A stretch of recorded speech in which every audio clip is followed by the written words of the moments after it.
fresh back from China. Welcome, Robert. Great to be with you, Will.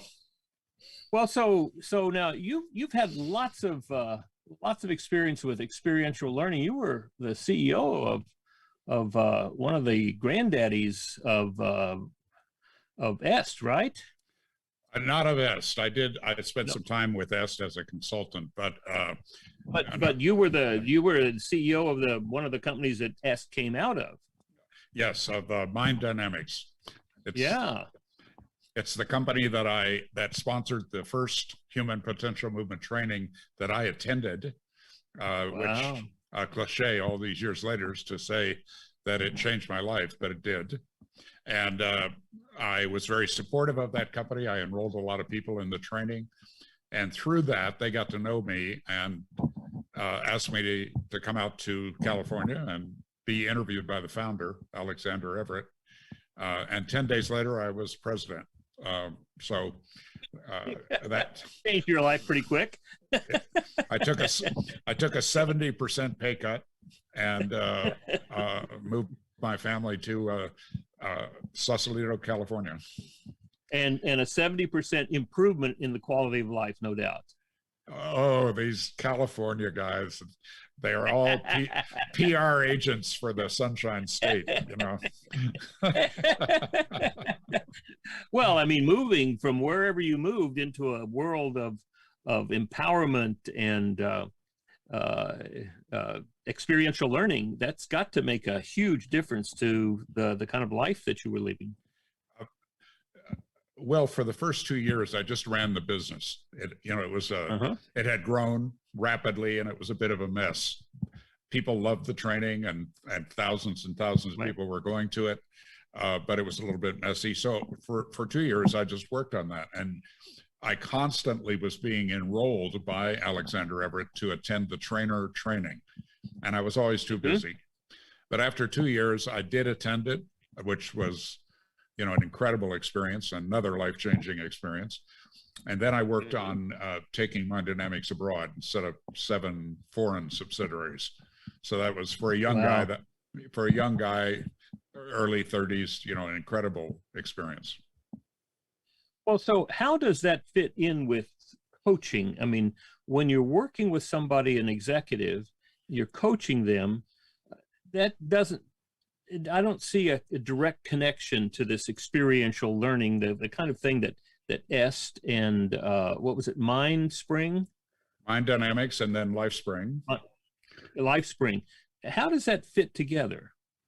At that time, I believe so strongly in our training that when people asked for coaching, I just guided them away from it and said our training was enough, that it would change your perspective on life and that everything would clear up just in the process of living life itself. It's embarrassing today to admit that, because it's now clear to me that in all fields of human endeavor, we certainly see it in sport, but certainly in business, in marriage, in politics, the really successful people all have coaches. And part of it is we keep agreements with other people much more effectively than we keep agreements with ourselves. So one of the roles of a coach is to be an accountability partner, somebody you make a promise to. Some of it is learning a new discipline. Ultimately, coaching is about attitudes, habits, and behaviors. The trainings are more about attitudes, about where you're coming from. But when you get into the doing, you'll start to reveal whatever the next step is for you in terms of accomplishment and joy and satisfaction or fulfillment. And that's where the coach comes in, to catch you doing some things right, and also give you some help when you get blocked, when you run up against a barrier. Those trainings are priceless. I mean, they're an incredible experience. The 2 companies that I founded and led have 1,300,000 graduates. I mean, that's been my life. But in the last perhaps 10 years, I've grown to have a deeper appreciation for the follow-up to those experiences, to getting a coach. Yeah, well, that's been part of my understanding. there are a lot of coaches around in Orange County here in California, and that was certainly something after being part of the Sandler training program for 18 years, that was an opportunity for me. What I was looking for was how to transform an organization. And if I had a coaching relationship with someone, what I discovered when I did have some coaching relationships was they had to then take what they were learning and go back and try to transform the rest of the organization. And they weren't always equipped to do that transformation. And that's where I found the entrepreneurial operating system really helpful, because it doesn't attempt to transform just one person. It attempts to transform the whole organization, first with the leadership team and then all the way through. And that, to me, is what I've been excited about. And it sounds to me like, now in the experiential learning, did that often include an entire leadership team? Quite often. I mean, we had a large general public training business, people from all walks of life, but we also focused in on, we had 14,000 graduates at Chase, JP Morgan Chase. We had 18,000 graduates at Duke Energy and Progressive Insurance and Textron, and the list goes on and on. And these were people that were up against culture change. They, they were having that experience where a few people would go out, go through one of these trainings and come back and find out that the water cooler or the coffee room conversation defeated whatever gain they had made just a week or two earlier. So what we learned is you've got to get a certain momentum in a company to make a major change in culture. And, a lot of different people have been credited with that saying, that culture eats strategy for breakfast, but shifting a culture is what allows something like the Sandler skills to actually be implemented. And when I first read Traction, which is kind of a connection we have, is that I'm a big fan of Gino Workman and those folks. What I saw was kind of the total package. And I'm selling, this is like I was being interviewed about my book once, and some interviewer said, there's always a snarky question in those interviews. And the snarky question was, well, this is just another personal development book, and what makes it different? And I said, actually all personal development books are derivative of Think and Grow Rich and the Holy Bible. And then the moment I said it, I realized I'm on this show to sell my book. And I just confessed it's derivative. I think for especially the medium-sized growth business, I've really never seen a total system as good as EOS, frankly. And I've looked at a lot of different things. And again, my emphasis over the years in working with companies and with executives and with entrepreneurs has been on the individual, on their attitudes, habits, and behaviors that get in the way of getting what they want, or that support getting what they want. And I wasn't dismissive of good management. It's just that I focused on leadership, on that those qualities.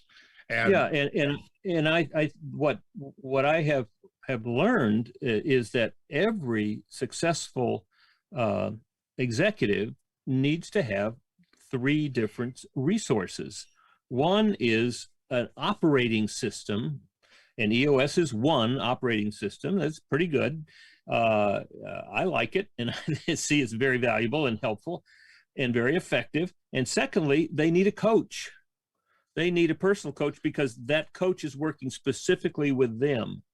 And then thirdly, one real valuable thing is a peer group, an executive peer group where they can share with each other. But it's those three together. Very often I've heard Vistage chairs see EOS as a threat to them or as competition. And it's not at all. Vistage cannot do what EOS does, and EOS implementers do not do anything like what a Vistage group can do. And likewise, I'm not a coach. I don't coach my people. I might listen and hear how they're going to proceed, but my job is to teach them how to use this magnificent system called EOS, and that's delightful. So tell me about where you want to go now that you're back here, back from China, and I want to hear something about your experience in China, but tell me where you want to go now. I love that explanation about Vistage and EOS. They're both great tools for people running a company. I'm the third leg of that stool, and that I work with the individuals on, again, blocks, barriers, opportunities, things that they don't see. You know, it seems to me Asia operates a lot on these sayings that are thousands of years old. One of them from Zen Buddhism is that fish do not describe water very well. I agree. Right. Right. Whatever it is that we're swimming in, we tend not to notice it. And that's the person that I'm looking to work with. I'm looking for the person where I could add some insight, ask some good questions, help them get clear again about what works, what doesn't work in their personal leadership contribution. And quite often that does tend to extend to the top team after a while, either one-on-one or as a group. Because what you're working on are the cultural aspects, the purpose, the vision, the values. And like, I know those are addressed in the EOS to some degree. Yes. We actually do the deep dive into why does your company exist? Why do you exist as a human being? What's your personal purpose? I love the name of your show, and that, that kind of a highway metaphor. A lot of us in America, particularly, our lives revolve around cars and highways. My friend, the late John Denver, wrote a song called "Sweet Surrender," and one of the great lines in it is, "Lost and alone on a forgotten highway, remembered." Experienced by many, but remembered by few. An amazing number of executives when they really tell the truth, are lost and alone on a forgotten highway. They are incredibly smart. They're incredibly driven. They're incredibly hard workers. They've just got so many great qualities, but they tend not to pay much attention to themselves and to their learning, their growth, beyond conventional education, a few corporate seminars, maybe a book now and then, but really taking a deep dive into, why do I exist? What are my values, really, my lived values? What is my strategic intent in my life, personally and for my organization? So that's the kind of work I like to do. I'm looking for people that are on that kind of growing edge. They're ready. I have a website. Everybody has one, extraordinarypeople.com. An amazing number of people, when people reach out through the website, it's time stamped. An amazing number of those messages are stamped 1 a.m., 2 a.m., 3 a.m. These are executives who can't go to sleep with a problem. And generally they set up their life to have no one to talk to. That's kind of the value of you coming in as an EOS consultant or a Vistage. At least it gives some kind of an outlet to have people to talk to, because you cannot share your doubts, your fears, your problems within the people in your own company. And, so that's my role, and that's what I like to do. Oh, that's wonderful. That's wonderful. How many coaching clients could you have in your practice at one time? It depends on the setting. One-on-one, I have a limit of 10. And if somebody drops out, then I add someone. With the group coaching, there's really no limit. This is what I've learned courtesy of the virus. I mean, I had done group coaching online in China using the platform called WeChat. And when I came back, it's Zoom. It's the way we're working today. But I put together groups of 12, and that's an arbitrary number, but it's my number. And I think that's interesting because that's also the number Vistage chose. You know, it's an interest. It's the number of disciples back to 2,000 years ago. Right. or the number of eggs in a cart. You can go on and on with this. Yeah. But we put together groups of 12, and we just ask if they're not competitive. They're not in competitive businesses. And the way I think about it is that I'm accountable for about 1/3 of the value, and 1/3 is their commitment. You know, they're going to put this first in their lives, in their business lives, and then 1/3 happens between those 12 people in becoming resources to each other. And so the results are fantastic. I love doing it. Plus, it's fun. Oh, yeah. Well, you know, if you are doing what you love and you're great at, it's going to be an enormously satisfying experience. Yes. And that's what I find. One of the things I find so extraordinary about EOS is talking about this whole matrix of the things that you're not good at and don't want to do, the things that you're good at and don't want to do, the things that you're good at and you want to do, and the things that you're great at and love doing, and how we get people in that upper part of the matrix and delegate everything else away. It just seems to me that so many executives are so busy that they really take on all these things that they think they have to do, they ought to do, but they really don't want to. And in doing so, they have no time to be human beings, to follow the passions that are, you know, that are so important to them.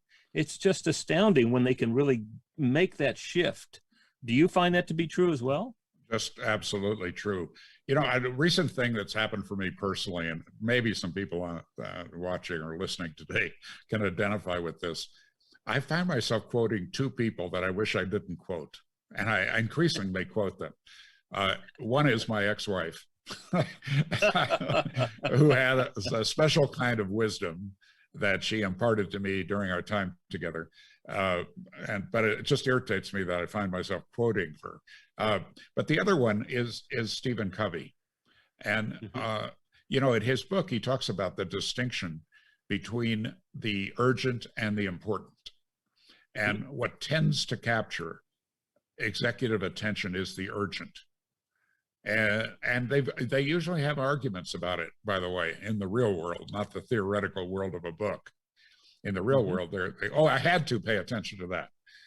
But when you back away and take a look at how do they spend their time in their life, it is not unusual to find a CEO spending 80% of his time on people issues.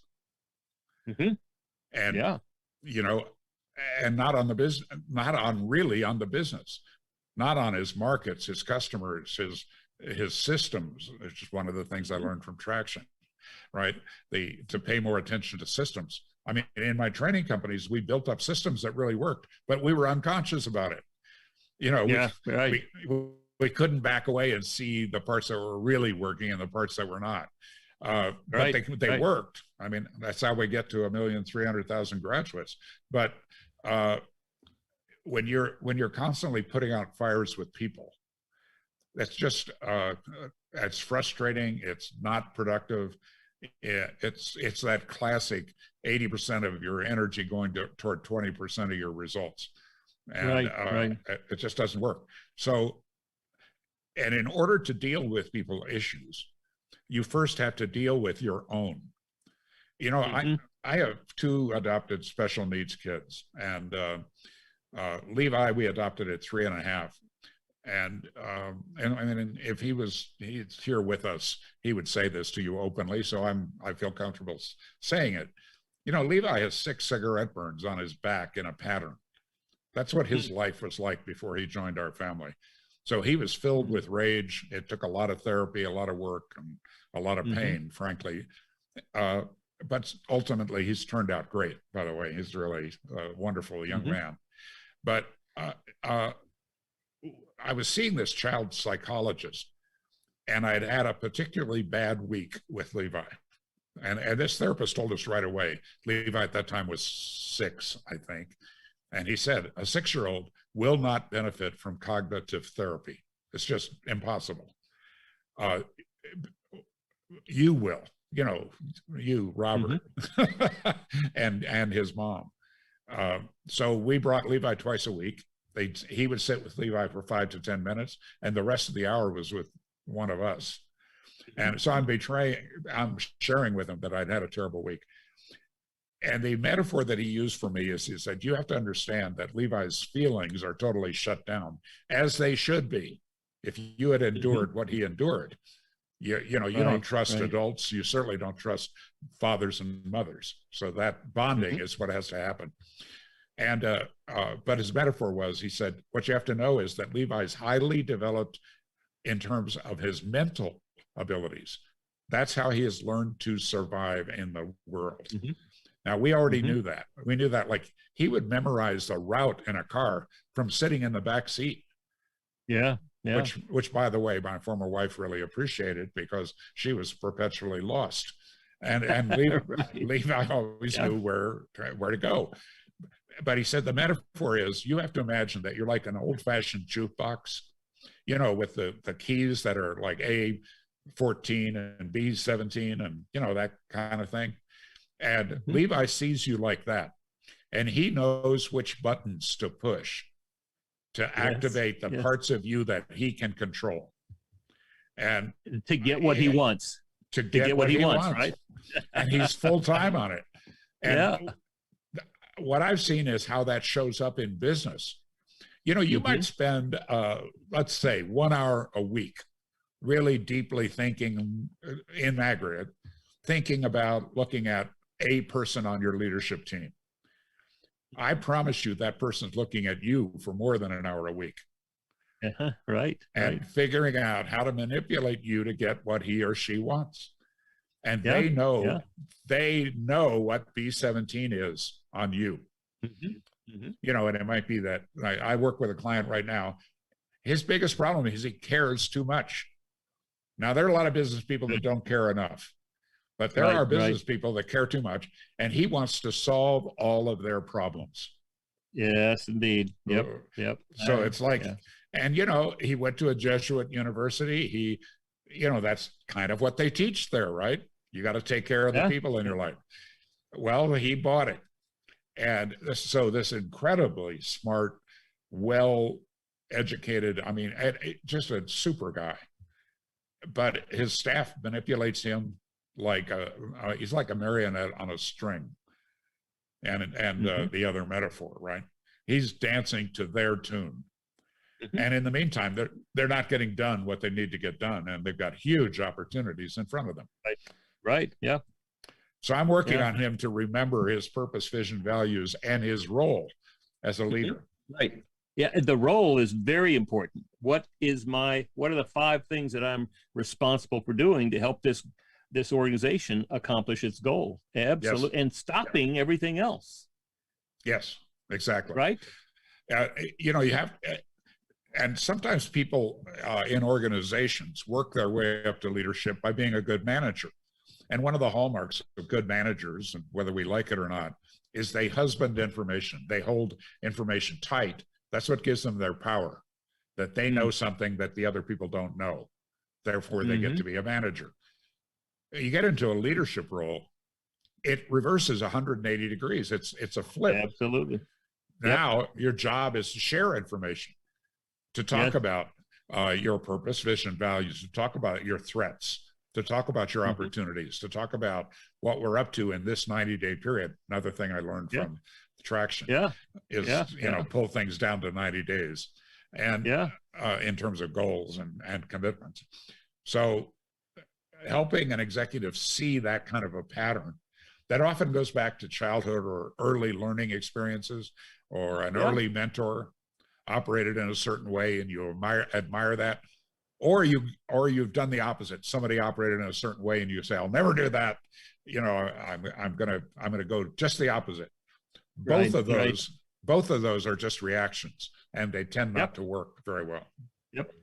You know, you mentioned being able to push buttons in talking about Levi.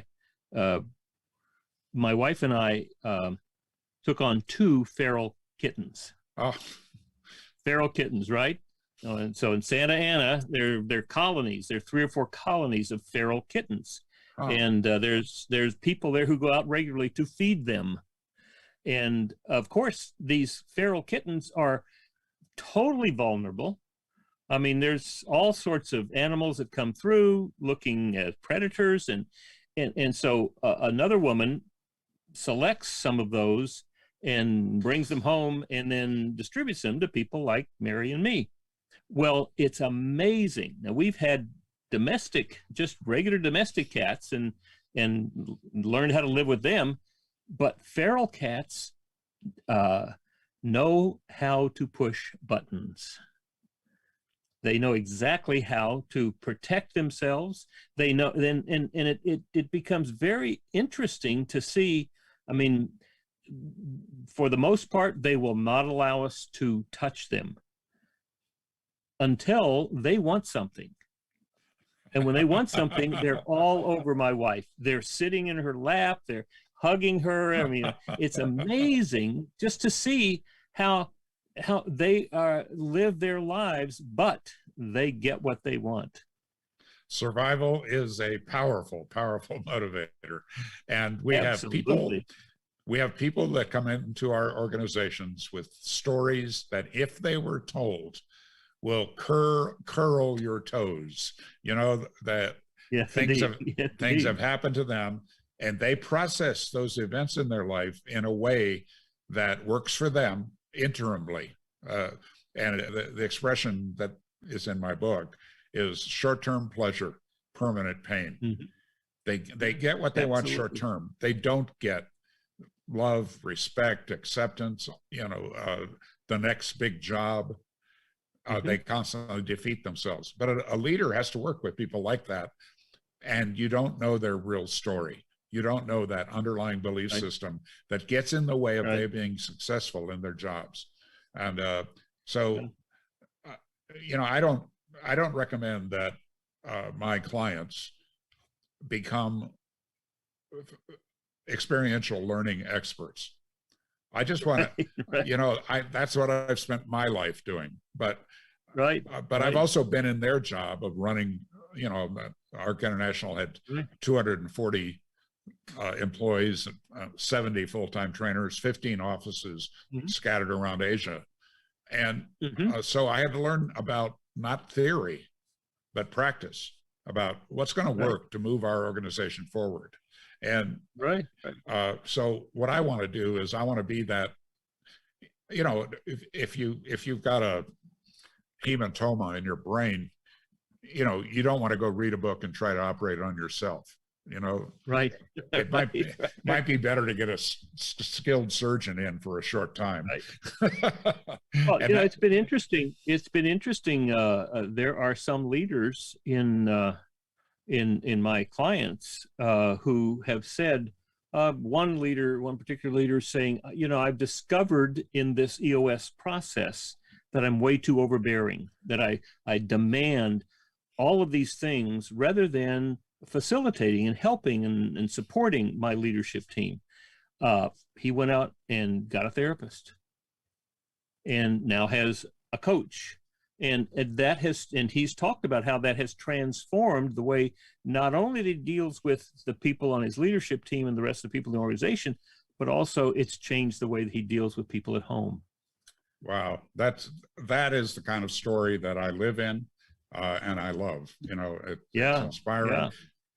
And you know, the interesting thing about it is that just a therapist can help with really deep-seated work, but they almost always do not understand business. The coach, in many cases, doesn't understand the deep work that needs to be done. So but there are people like me. I'm not the only one who can combine the two a bit. You know, I'm not a therapist. I've actually referred clients to a therapist a few times. I am highly, highly picky about that choice of therapist. But I know something about business, and I know something about the human condition. And I think for somebody that's looking for a coach, that's what you want. You want somebody that's been there and done that, and that knows something about the human condition, can listen carefully and listen beyond your story. I mean, one thing you find out about executives, they've all got a great story. Yes.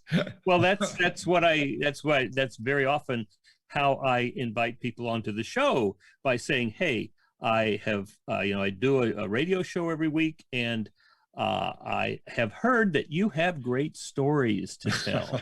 And and people, because they do, they all have great stories to tell. And what's interesting is that sometimes those stories are stories of success, and sometimes they're stories of failure that they had to work through. And those are sometimes the most interesting ones. Well, I've certainly learned the most from the two biggest failures in my life, one being divorce and the other being the failure of ARC. I just, incredible learning. That's when I read Traction, by the way. Oh, really? Yeah. Really? When I was in the middle of beating myself up about firing 240 people and closing 15 offices, that's when I read Traction. Wow, amazing. So what did that do for you, reading Traction? I had a new appreciation for management in a way that I had not had before, as opposed to leadership. And I found out what I was doing that worked and didn't work in what I would call a sloppy role definition in my own company. And I hired leaders to be managers. I hired managers to be leaders. That whole thing in Traction about analyzing your people's strengths, it's so clear. It's not academic. I read it and I went, yep, I see what I did wrong. Yeah, that's what. I found I found that to be so true of EOS, that it is extremely simple, not easy, right, but simple. Yes. And I think I think that many leaders take that simplicity and think that they can best implement it in their company themselves. Yes. And that's back to your doing brain surgery on yourself, because having somebody there to tell you, somebody there who's experienced a variety of implementations in various companies, and is also is committed to that process, not committed to keeping my job. Well, and that the process is proven, Yes, absolutely. Look, I don't know how an academic person would experience Traction and the whole EOS system. I know how business people react to it, because I've talked with my clients about the same kinds of ideas, and I've recommended the book to them and said, you might want to consider a consultant. Not one of them has ever said, well, this is too complicated, or this is too academic, or this is too much theory. It's practical. And my approach with coaching is that if people do not shift in their attitudes, habits, and behaviors, then I failed. Or we failed. I guess more accurately, we have failed. I'm not the only player in the coaching relationship. Right. That's right. I have fired a few clients. We all have. We have. If we're honest with ourselves, we have taken the step of courageously confronting and saying it's just not working out. Just not working out. I'm not the right guy for you. Well, Robert, this has been a great conversation. I've really enjoyed it, and welcome back to this side of the Pacific. Thank you. It actually is great to be back in Colorado. Good, excellent. Well, we won't hold that against you. Thank you. So, what would you like to? You've got the microphone now. What would you like to tell people? Business leaders, business owners. That your life can enjoy not only increased results, but also joy, satisfaction, and fulfillment. And there's a way to do that. It's not unknown. It's not a secret. It is, like you said, and that sentence is in my book, it is simple. It's just not easy. And having a coach. One of my favorite stories from China is that there is a tennis player named Li Nan. And I first knew about her because if you go to Beijing, Shanghai, Shenzhen, the big cities, you see this beautiful woman on, 20-foot tall billboards. And I was curious, who is she? Because she's like everywhere. So I find out her story is that she was a professional tennis player who got to about number 100 in the world and was stuck there. And if you're number 100 in the world, you are a very good tennis player, but you are carrying your own bags. You are flying coach. You are sharing a room at a Holiday Inn Express. It is not glamorous at all. And you're getting your butt kicked. So she quit. Mm-hmm. And 2 years later, there was a major tennis tour pro event in Shanghai where she lived. And 5 other great tennis players, names you would recognize, went to her house and said, "This is unacceptable that you quit. You have incredible talent. We all saw it.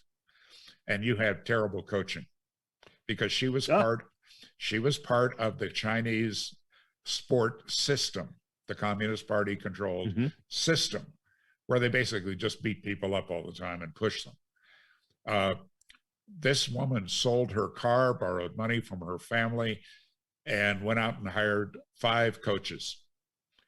One for technique, one for fitness, one for nutrition, one sports psychologist.